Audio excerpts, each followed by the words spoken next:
Syederlun sidang penyampaian rancangan kebijakan umum perubahan anggaran dan prioritas dan plafon negara sementara perubahan tahun 2023 di gedung DPR KPD pada Jumat 15 September 2023 diwarnai interupsi dan kegaduhan.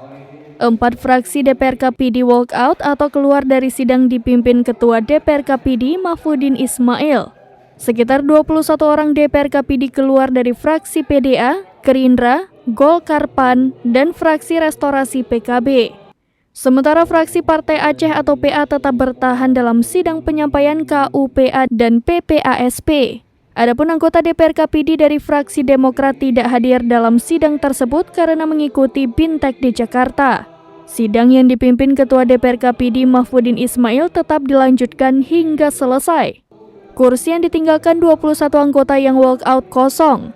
Sidang tersebut dihadiri PLT Sekda PD Samsul Azhar dan Forkopimda serta sejumlah kepala SKPK mengikuti sidang hingga tuntas.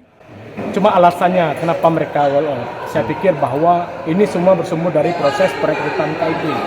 Tempo hari yang sudah ada video-video yang beredar di dalam masyarakat. Oleh karenanya, karena ada pertemuan calon KIP dengan beberapa anggota pimpinan dan beberapa komisi 1 itu sebelum rapat pleno dilakukan, maka kemudian terjadi protes, ada guatan-guatan daripada calon-calon yang tidak diluluskan dalam persaingan. Maka kemudian saya tidak melihat proses pembahasan KUA PPAS APBKP 2023 karena kepentingan rakyat lebih besar daripada kepentingan DPR itu sendiri.